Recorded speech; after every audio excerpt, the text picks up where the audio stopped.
I'm going to talk to you about some things I've learned in my journey. Most from experience, some of them I heard in passing. Many of them I'm still practicing, but all of them I do believe are true. So, here we go. Unbelievable is the stupidest word in the dictionary. Should never come out of our mouths. Think about it. To say, oh wow, what an unbelievable play. It was an unbelievable book, an unbelievable film, an unbelievable act of courage. Really? It may be spectacular, it may be phenomenal, most excellent or outstanding, but unbelievable? Give others and yourself more credit. It just happened. You witnessed it. You just did it. Believe it. Give your obstacles credit. Life is not easy. It is not. Don't try to make it that way. Life's not fair. It never was. It isn't now, and it won't ever be. Do not fall into the trap, the entitlement trap, of feeling like you're a victim. You are not. Get over it and get on with it. And yes, most things are more rewarding when you break a sweat to get them. Once you do find your frequency on something, go forward if you're a non-tyrant and don't ask permission. And that's the not giving a damn part. I've found that the world will actually acquiesce and go, yeah, I'll give you a green light on that, if you actually go forward and mean it, and you're going to do it by hook or by crook and not ask permission. South of New Orleans, a few years ago, and I went to a voodoo shop, and they had this wooden partition against the wall with these columns, and in these columns were all these vials of these magic potions, right? And the headings above each potion defining what they would give you were things like fertility, health, family, legal help, energy, forgiveness, money. Guess which column was empty? Money. Let's admit it.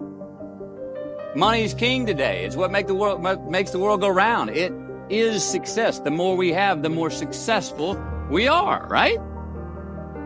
Now, I would argue that our cultural values have even been financialized. Humility is not in vogue anymore.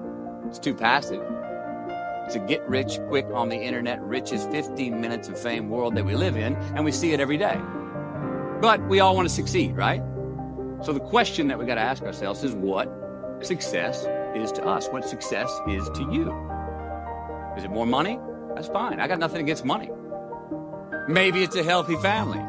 Maybe it's a happy marriage. Maybe it's to help others, to be famous, to be spiritually sound, to leave the world a little bit better place than you found it. Continue to ask yourself that question. Now, your answer may change over time, and that's fine. But do yourself this favor. Whatever your answer is, don't choose anything that will jeopardize your soul. Prioritize who you are, who you want to be, and don't spend time with anything that antagonizes your character. Be brave, take the hill, but first answer that question, what's my hill? So first, we have to define success for ourselves. And then we have to put in the work to maintain it. Take that daily tally. Tend our garden. Keep the things that are important to us in good shape. It is just as important where we are not as it is where we are.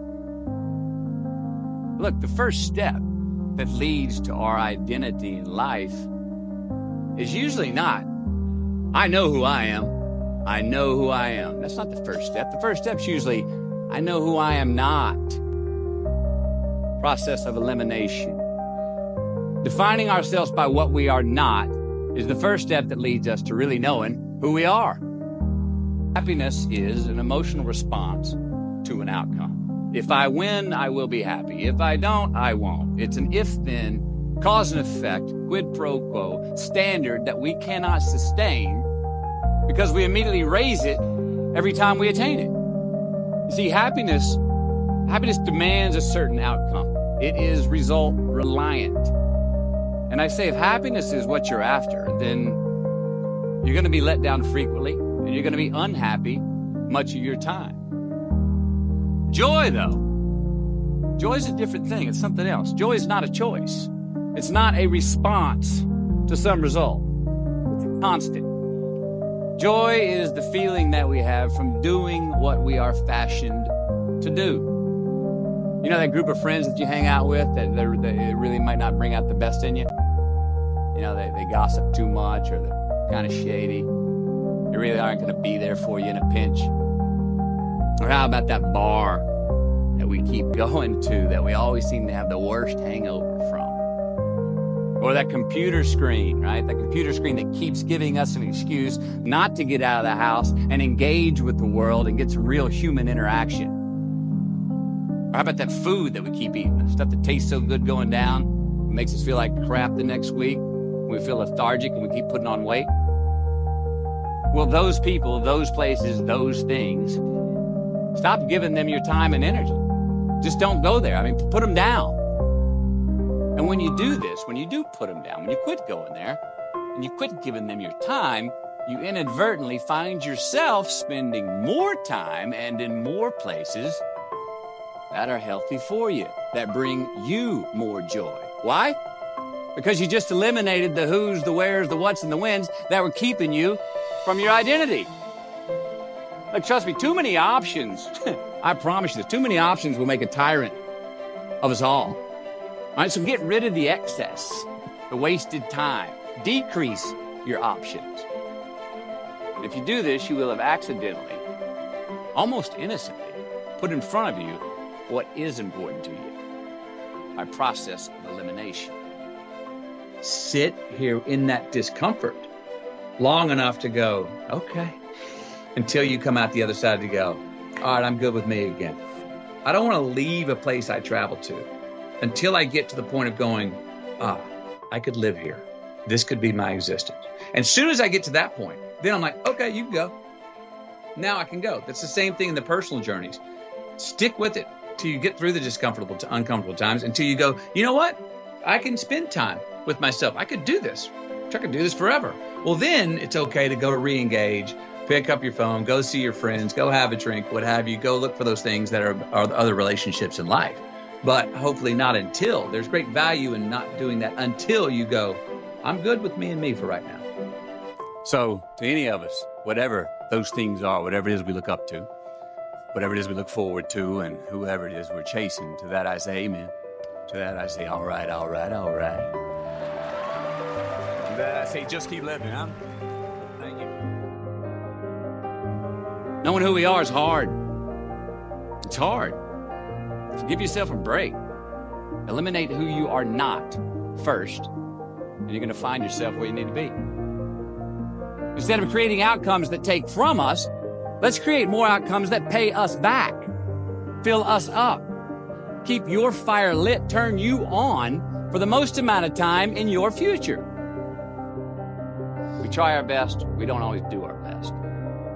Well, architecture, the verb as well. And since we are the architects of our own lives, let's study the habits, the practices, the routines that we have that lead to and feed our success, our joy, our honest pain, our laughter, our earned tears. Let's dissect that and give thanks for those things.